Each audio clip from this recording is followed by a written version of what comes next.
Well, we're in the last chapter of this book, but we're not at the end of the study. We're going to go on to do his additional We're going to find lessons. more bad guys and talk about that. Plenty more, yeah. And we'll embark on that next week. But I want to look at the 10 spies, and I think the writer concentrates his study in Numbers 14. So we want to turn there. Numbers 14. How long had Israel been in the wilderness? How long since they'd been delivered from Egypt at the time that the spies are sent out? I read something just this week about, so Israelites spent 40 years on a journey that should have taken 10 days. Have you heard that? Yeah, if they were just traveling 10 days, Yeah. but God stopped them at Mount Sinai for a reason, to make covenant, and so they spent some time there.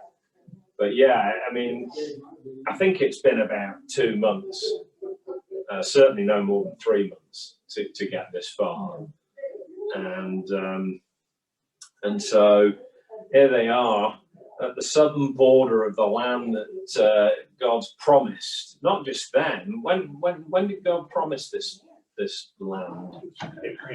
Yeah, since Abraham. And he renewed it with each generation after, didn't he? With Isaac, he renewed the land promise. And by the way, when he sent Abraham away from Ur, I don't know whether Ur's just a name because they couldn't think of a decent name for the city, or no one could pronounce it, so they call it Ur. But when he sent him away from there, and up to Haran for a period of time until I think it was his uncle died, then he sent him into sojourn in the Promised Land. He never built a homestead in the Promised Land, but he spent a good deal of time wandering around in that land and became very wealthy there. God blessed him richly. But he promised that he would give the land to his seed line, his future generation. They would be the ones that would prosper. And that was, I don't know how many years, but probably somewhere around 600-700 years before the time of Moses. Joseph, Jacob. 300 years. How long were they in Egypt? Well, they were in Egypt 400 or thereabouts. Not all of it in captivity. Right. Certainly, they went down there, and Joseph was the second in command. He was like the prime minister, and Pharaoh was the emperor. And during Joseph's time was when Jacob and the family, 70 odd of them, came down there, and they were given land in a very plush area of the Delta. And, that they did very well. But Pharaoh rose up, probably a new dynasty is what happened sometime later after Joseph had died. And this guy knew nothing of Joseph and didn't respect his legacy or anything.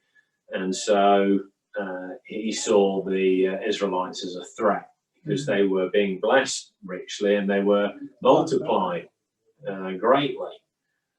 He saw nothing but a threat there, and so that's why they became enslaved. 400 years of captivity that was prophesied, but again, Joseph said, the promise about the land is still going to happen, so don't lose faith. Well, in the you take my bones. Mm-hmm. Yeah, you bury them in our land. That's right. So that was kind of the. Mm-hmm. That was a big expedition as well. I mean, well, they took him and they left it. I mean, Moses took Joseph's bones, right? Mm-hmm. But but it was a reminder to the people that this is not our home. You take my bones to our home. Yes, that was not here forever. Right, and when Jacob died, if you remember, Joseph took a considerable expedition up into where Jacob had come from and buried his bones up there as well. So in that cave, the Macapela. So yeah, I mean, a rich history wasn't forgotten, but when you're in captivity for generation after generation, it's hard not to become influenced by the culture of those around you. So oppressed were the people, and God said that he was aware of their oppression. He saw their oppression and he felt for them. And so he rescued them. His hand was outstretched against Pharaoh and against Egypt, and he brought them out of that land amongst some pretty amazing signs and miracles. And he destroyed the army of Pharaoh at the Red Sea, and the people, the Israelites and those who sojourned with them, saw that. They saw the destruction of that army.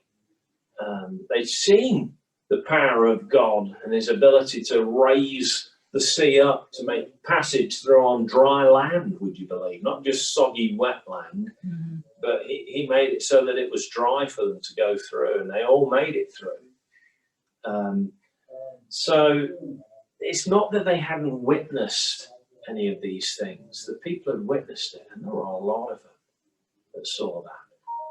They'd been brought to a place in the wilderness, God's mountain, Sinai, Horeb, and God had made covenant with them, and they'd shown their weakness there, because what did they worship while Moses was on the mountain receiving the law for 40 days and nights? Yeah, they worshipped an ox, and Aaron was complicit in that. You know,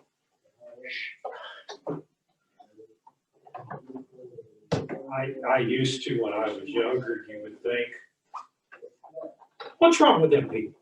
And then I lived a while and made a few great mistakes and realized, that's me. Yeah. I'm how many times have I thrown God over the side? Well, think about, I was saying, the culture had infected them, whether they wanted to acknowledge it or not. How easy would it be living in a nation like Egypt, a polytheistic nation that worships many gods, and there's figurines, there's idols, there's pictures, hieroglyphs, the stuff's all around them. I mean, it's saturated in it, so superstitious of the people. How easy would it be to become superstitious yourself if you were raised in that, even though your existence is an oppressed one? It's such a visual. What's the key way that we take in information? Well, it's probably through these as well as these, isn't it? And so hard for them not to be affected by that. Not that they gave up on what they understood of the God that couldn't be seen, what they understood of the traditions of Abraham that had been passed down to them. They held on to those, but what I'm talking about is where the culture has syncretized, it's added itself to their understanding of God. And so in that way, the purity of their religion had been affected. I've seen that very much with Catholicism in Italy, the syncretism, the way that they added themselves. When Catholicism went into a pagan country, what it would do is look for the feast days and the holy days, if you will, and they changed them to a Catholic holiday, but they still happened at the same time. That's what syncretism is. So it's what was that fella who took over the Northern Kingdom? Rehoboam? No, he was king, wasn't he? But in his time was when it split. Was it Jeroboam? It was the one that God promised the kingdom to. if he would be faithful, but he wasn't faithful. And what did he do? He made the idols of the calves again. Yeah, he was a syncretizer. He syncretized the pagan religion of Baal and all the rest of it onto the people, and he wouldn't let them go to the temple. Well, not the temple, but he wouldn't let them go to he wouldn't let them go to Jerusalem or to the wherever the tabernacle was at that time. I don't know if it was still in Shiloh or not, but he wouldn't let them go on those feast days to celebrate, and he made his own feast days as a way to cause that to not be likely to happen. So syncretism can be very powerful, and so I say all that to kind of not to sympathise with the Israelites, but to kind of tell you what a quandary they were in spiritually. Okay, it's not been very long. Yes, they've witnessed these incredible things going on, but they haven't had a very long time to come to know this God that they'd heard about in their traditions, but a God that had always seemed a long way off. He'd never helped them while they were in captivity. I suspect they were terrified. Yeah. It's like Moses is gone. Mm-hmm. He's up there on the mountain. We don't even know if he's still alive. We haven't seen him before. He doesn't have a long months. Yeah. And we make bad decisions out of fear. And I could see where it's kind of like, okay, well, now we're in the middle of the desert. Yeah, why has he brought us into the We're in the middle of the desert. There is no way we can feed all of these people. Mm-hmm. We just left the richest country in the world, and yes, we were slaves, but you know how that goes. That wasn't near as bad as it was. Yeah, they still got good food though, didn't they? Because one of the things that they yearn about when they are rebelling is, didn't we have nice leeks and onions and all the other vegetables? They raised the stuff. So yeah. Well, they were in a delta. The Nile is one of the biggest rivers in the world, and a very, very fertile delta. Whereas now they're in this wilderness where you can barely see a blade of grass growing. Yeah. You know, so when you're afraid, it's an overwhelming tendency to resort to magical thinking. Mm-hmm. Let's build a calf. Yeah, that'll do it. Let's all build a calf. It'll be good. Well, the calf is something that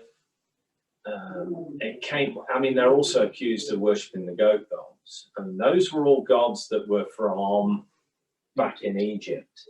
Okay, they all had it was like going back to what they could most trust, if you will, when they were in a very insecure feeling place.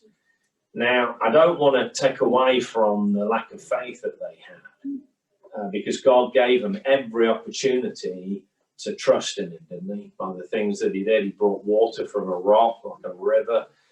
He fed them so that they weren't lacking during all these times, but already they'd become people who were prone to grumbling, prone to murmuring against him.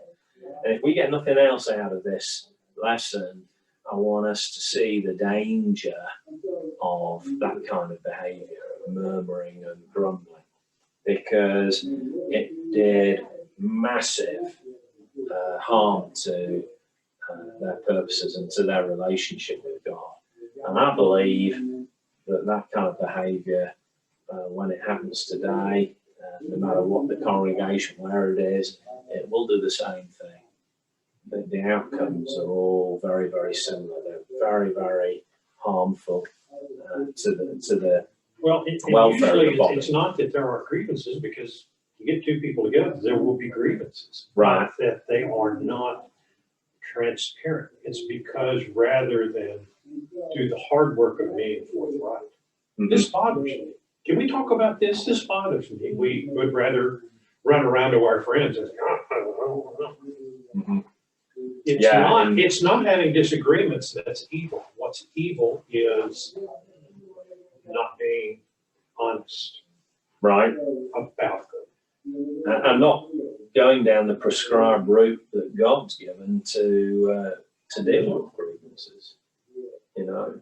One of the things that struck me when I was looking at this, and we're going to read this, but I mean, Moses and Aaron's response each time that the people rise up and grumble and basically become rebellious to him, well, they're being rebellious to God primarily, is that they fall on their faces, is the term that's used. And that's an interesting term because it doesn't just connote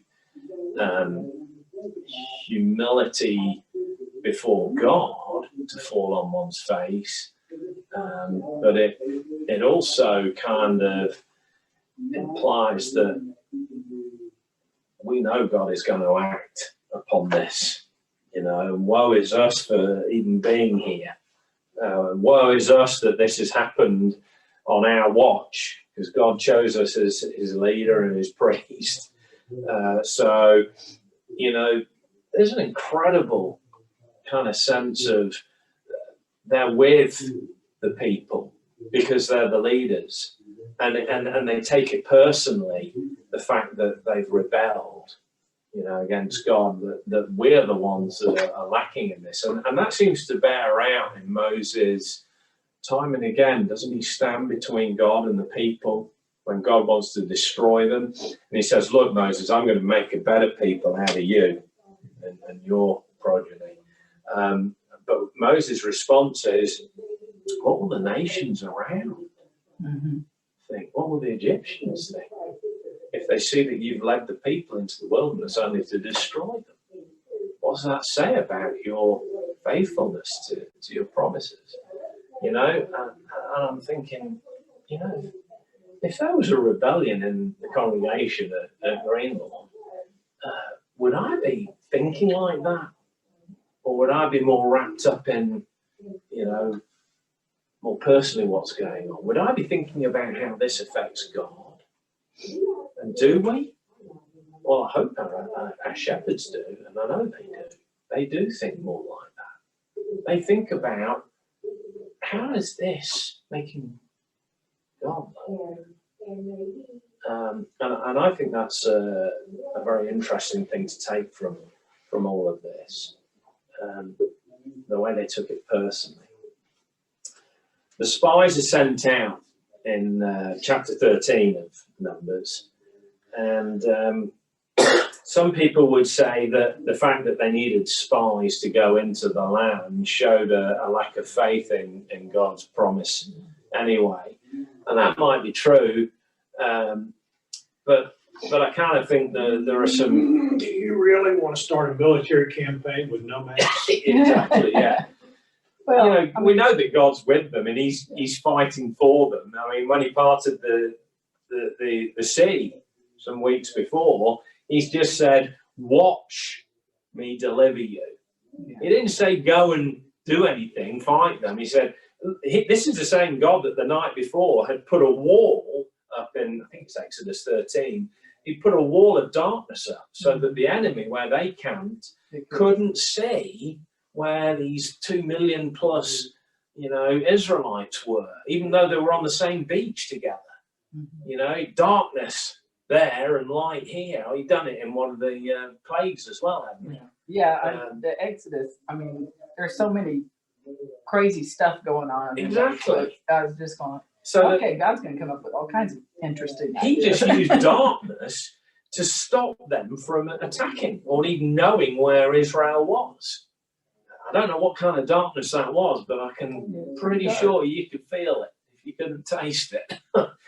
So, yeah, I mean, God had used things that are utterly inexplicable scientifically to protect his people, okay?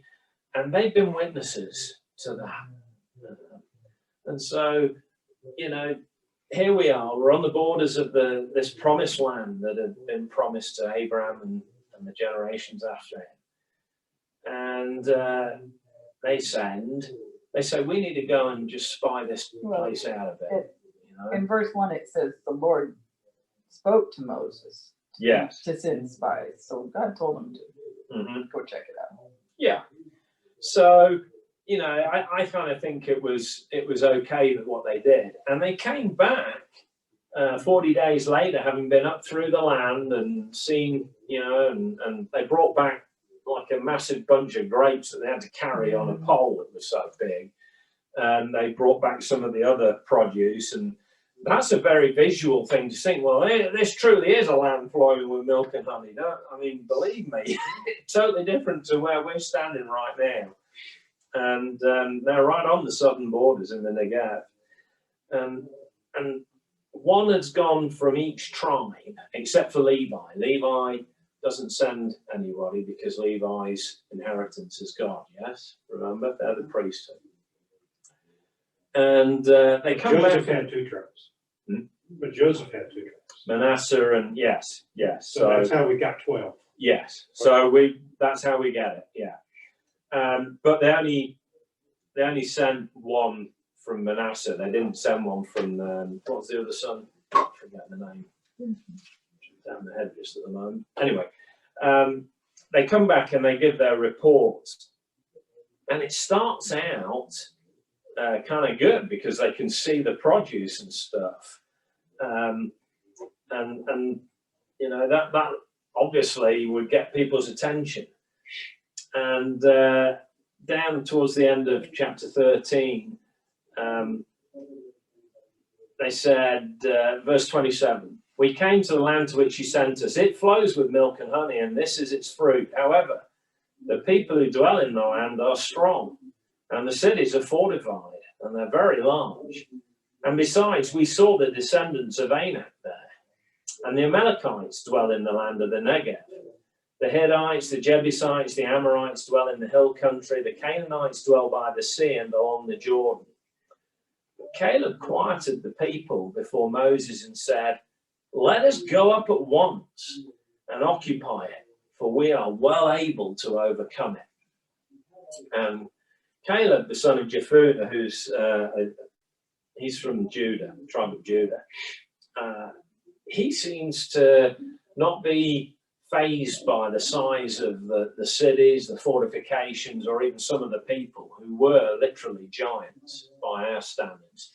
You know, and we come across some of those in the account of Deuteronomy. You know, King Og of Bashan was a Rephaite, which were related to Anak and are called sons of the Nephi, who date back to pre-flood times. It would seem we don't know a whole lot in the history about those people, but they were big. King Og had a bed that was like 13 foot long, made of iron, and he needed it. He needed a 13-foot long bed. And so I don't want to get off into rabbit holes. It fascinates me, the Nephilim, but that's a study on its own. But these were big people. They were fierce warriors, okay? And they obviously commanded respect. They used the term, we look like grasshoppers in their sight, which is a way of saying that they could stamp on us, you know. We don't want to mess with these guys. But Caleb remembered something, didn't he? Who did he know would be fighting with them? Who did he know was amongst them when they went into war, when they moved as a people? He knew God was with them. And so his faith was unperturbed. Okay, whereas the others, and Joshua's was unperturbed. It was Caleb who was the spokesman at first there, though. But the other 10 were, they didn't seem to exhibit that faith. They forgot who was amongst them. They forgot what this God was capable of doing and had proved to them against Pharaoh when he just destroyed them a few weeks before, maybe a month or two before. So the men that went up with Caleb and Joshua said, we are not able to go up against these people, but they're stronger than we are. Well, that's true. If you believe that it's just us fighting, that's absolutely true. So they brought to the people of Israel a bad report of the land that they spied out. The land through which we have gone to spy it out is a land that devours its inhabitants, and all the people we saw in it are of great height. And there we saw the Nephilim, the sons of Anak, who came from the Nephilim. And we seemed to ourselves like grasshoppers. So we seemed to them. So they brought a bad report. And what was the response of the people? Well, all the congregation, chapter 14, verse 1, raised a loud cry. And what kind of noise do you think it was? Was it a war cry? No, It was was a wail a for us. droning or a grumbling. Why Kind of are funeral we type here? wailing.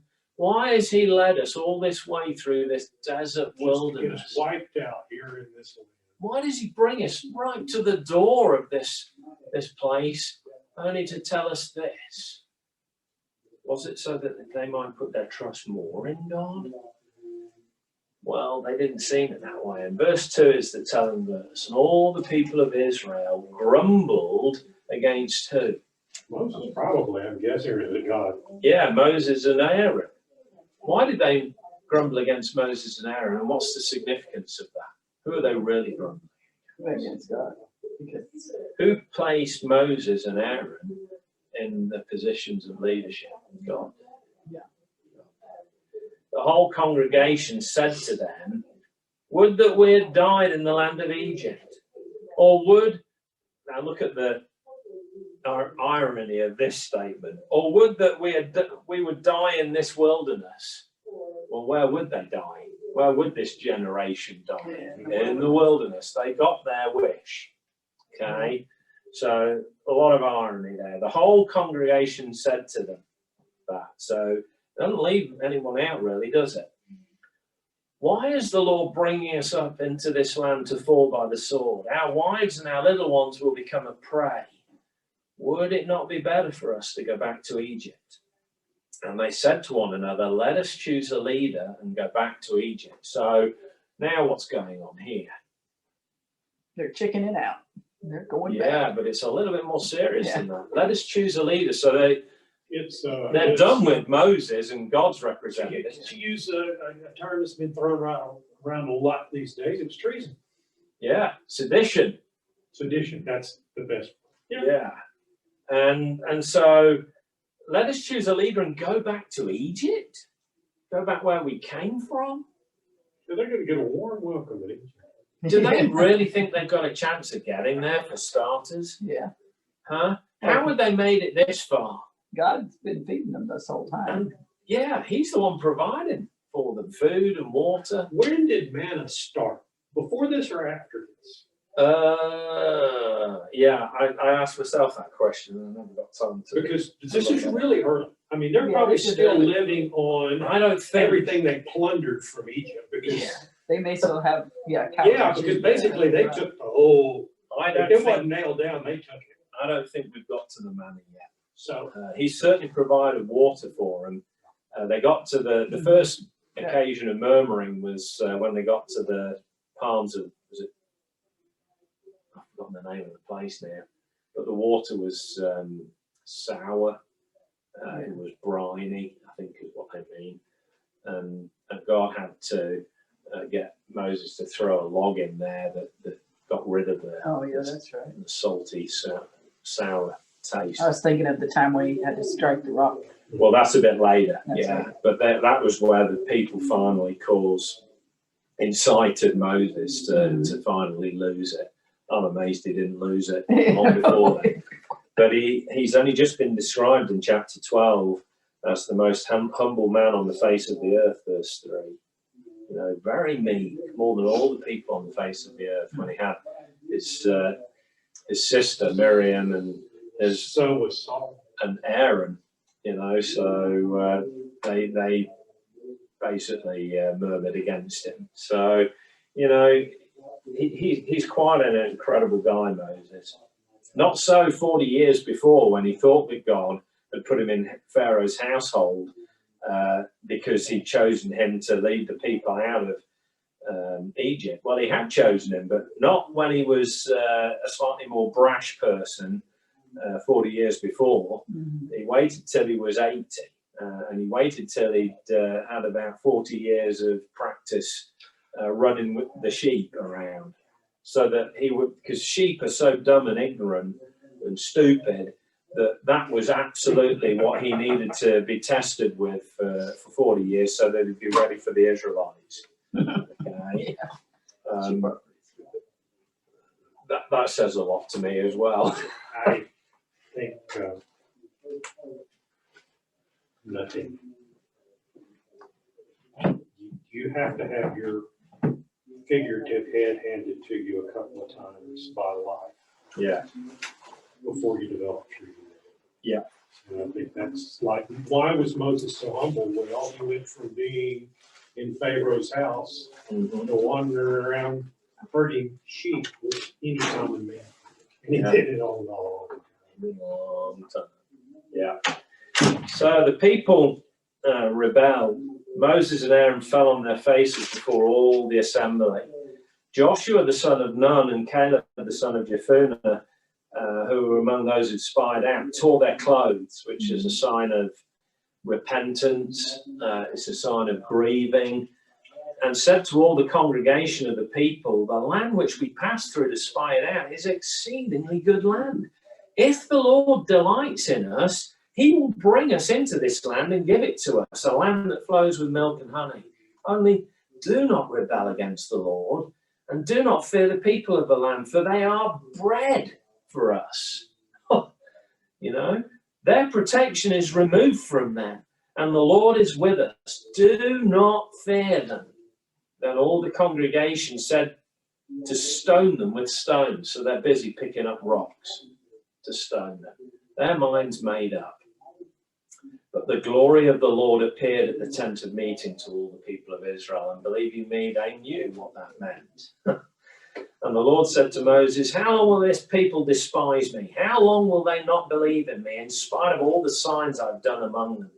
I will strike them with the pestilence and disinherit them, and I will make of you a nation greater and mightier than they. But Moses said to the Lord, then the Egyptians will hear of it, for you brought us up out of their land, this people in your might from among them, and they will tell the inhabitants of this land, this promised land. And then God's name is going to be held in contempt, not just by the Israelites, but by everyone else. And the reason that God's bringing the Israelites into this land is redemptive. It's not just redemptive for Israel, it's redemptive for all the nations. Yes, their cup has about overflowed now. Well, he's going to give them a reprieve of another 40 years because of Israel's insolence.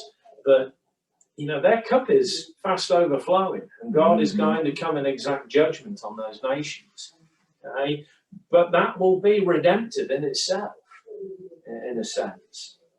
So Moses intercedes and stays God's hand, basically, from destroying not just Israel, but everything. But God promises judgment, verse 20. I have pardoned according to your word, Moses, but truly as I live and as all the earth shall be filled with the glory of the Lord, none of the men who have seen my glory and my signs that I did in Egypt and in the wilderness, and yet put me to the test these 10 times, and have not obeyed my voice, shall see the land I swore to give to their fathers. None of those who despise me shall see it. But my servant Caleb, because he has a different spirit and has followed me fully, I will bring into the land into which he went, and his descendants shall possess it. And he's not just talking of Caleb here. Joshua was already a protege. Yeah, I wonder if Joshua was the heir apparent by this time, or he was from before this time. I mean, he's already he was a right-hand man already. He's going, when Moses goes up the mountain at Sinai, Joshua is taken part of the way up and stops there So to watch. it's already obvious he will inherit the throne. Pretty much. Okay. But Caleb is a great example to the people. And it's not just him either. There are some Levites, that generation who are excluded from the spies, and they are faithful. Aaron's sons remain faithful. So they're excluded from the congregation here in that sense. Although some of the Levites, Korah is a son of Levi. He will, after this, he will be part of a rebellion. So not all of them, but some of them. Anyway, it plays out that one of the things that we do not want to be found to be doing before God is making a habit of grumbling, of murmuring against our leaders. And one of the biggest problems that I've come across in my ministry, in the mission work that I've done, is I've seen firsthand the deleterious, destructive effects of that kind of behavior. When people don't understand, and I'm not saying here that always when shepherds are chosen that necessarily it's been done canvassing God's help and the Holy Spirit's leading. I think sometimes that process has been neglected or has been avoided altogether. But when it has been done properly, we have no right, and woe is us if we complain against our shepherds. And the writer of Hebrews is very strong on that point. And I think that passage at the end of Hebrews 13, I think it's verse 17. I quoted the earlier one in 13:7, how we need to imitate their faith and consider the outcome of their way of life. You know, one of the elders I respect greatly here is Larry. And, you know, his life is worthy of consideration by all of us. But in verse 17, he says, obey your leaders and submit to them. And that word leaders there is kind of the word that's used some places for trailblazers. You know, these are the ones who've blazed a trail. They've been the examples of faith for you. They've been the Calebs. They've been the Joshuas. For they are keeping watch over your souls. That gives you a pretty strong indication of the gravity of their task. As those who will have to give an account. What are they going to be giving an account to God for? Your souls. Your souls. Because they're the leaders. Right. And so when the process of choosing shepherds is done properly, people, not just those who aspire to that leadership, who are under consideration for that leadership, but the whole of the congregation needs to understand the gravity of what is taking place in that process. It's huge. Too often judges, the world judges. I had a very good friend, an elder, and he said, you know, elders need to smell like sheep. Because shepherds smell like sheep. Because someone wrote that book, didn't they? Well, it could be. I doubt that was original. Lynn Anderson, they smell like sheep. But you know, sometimes we choose men that are successful by the world's standards. Mm. Oh, look, he's got a big business. He works people. He's got to be good. He does this. Which do it. Yeah, and that's not necessarily true.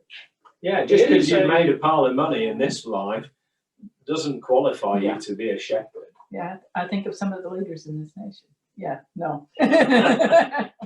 Yeah, and so we sometimes are not wise. Hmm. We don't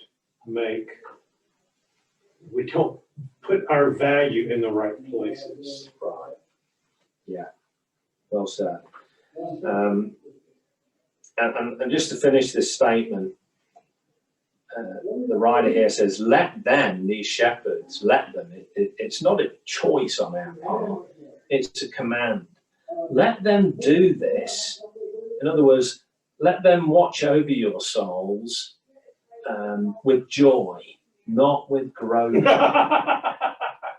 No, I'm laughing because I was talking to my shrink one day, and he was saying something about, oh, you're a really good client. I said, every shrink deserves a good client once in a while. And the point is, when you're entrusted Yeah. with someone's well-being, Mm-hmm. they can make it a joy. What they're saying is make their work a joy, Yeah. so that they enjoy the work because you appreciate what they do. You listen to what they say. Mm. It's a hard enough task. It's a hard enough job when things are going the way they should. But it can be, make it rewarding for them. Is really what that means. Yeah, don't be the cause of groaning. Do you think Moses, Aaron, do you think they were groaning as a response inwardly to the rebellion, John? Grieve your leaders. Right. For that would be of no advantage to you. So we need to encourage our leaders, our shepherds. Mm-hmm. We need to encourage their wives, because no shepherd can shepherd without the help of a strong wife at his side. Encourage them. The job's impossible. It's impossible if they rely on their own strength. And it's still very, very difficult when they fully trust in God to help them. But if they can't do that job and they're groaning about being leaders and people are stepping down that shouldn't be stepping down, that's no advantage to us. Mm-hmm. It's no advantage to the congregation. It's interesting because every time you hear or at least every elder sermon, the obligatory elder sermon that they do, mm-hmm. must desire to work. And okay. So we have used that kind of as a cover for people that run for the office. And I think sometimes people seek the eldership out of ego, mm-hmm. and they run for the office. And I find that something that gives me pause. Mm-hmm. It almost ought to be like Saul. You really ought to kind of have to go catch them. Yeah.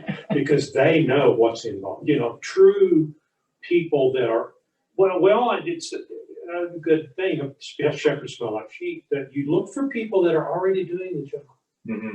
that are already ministering, that are already counseling, that are already leading by their example. Mm-hmm.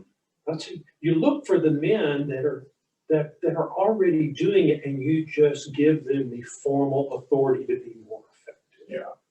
Yeah. And it's like I've made money in business and I've done this and I'm on the board of the bank. Of course I should run. I'm the fourth generation mm-hmm. Church of Christ. Yeah. One of the things that, having grown up in too many congregations, when I say growing up, I'm talking as a Christian. I wasn't raised in the church. Being in mission churches, let's put it that way, that didn't have elderships. We've been through the process a number of times to try and pick the first elders. And one of the things that struck me was that they were wanting to choose people who were not qualified. I mean, one time I was in my mid-30s and they wanted me to be an elder. And I got a little child. Yeah. I'm thinking, man, and you don't have a believing child. I've got a long way to go before I, prove myself. But the fact that they were willing to choose people who maybe didn't have kids or just were not qualified showed me that the congregation has got to understand what's involved in this process. Because if they don't know what they need, then how do they know what to receive? Yeah. It's like,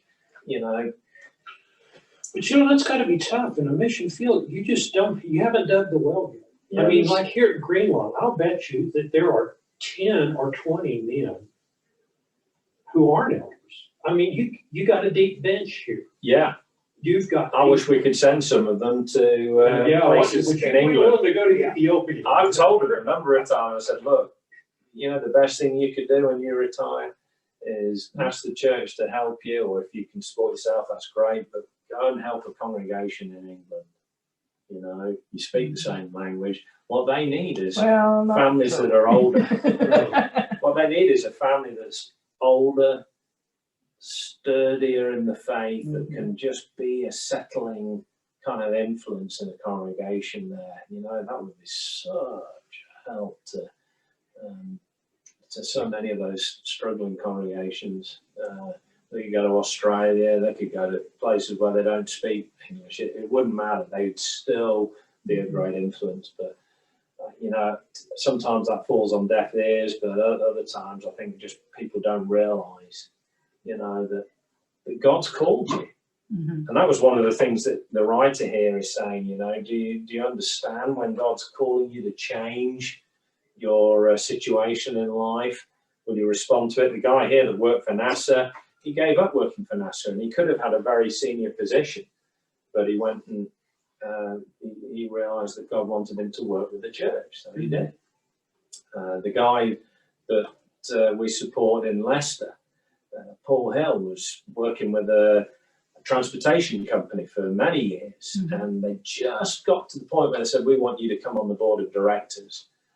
And he was thinking at the time, I need to start a congregation here in Leicester because there's no church, but there are Christians here that need a congregation. And so he said, look, I'm not going to take that position because I need to spend more time with. He knew that this was Satan, basically trying to stop him from going into full-time ministry. And he went, and they fired him. They gave him 3 weeks notice and said, you're out the door. Wow. But he took that as a blessing. This is God saying the door to work with the church is fully open. Open this window. Yeah. So That's just, we're kind of out of time, but it's an interesting. we're not eating till 11. We don't care. Well, I'm gonna go and He's a second service guy. yeah, I'm a second service.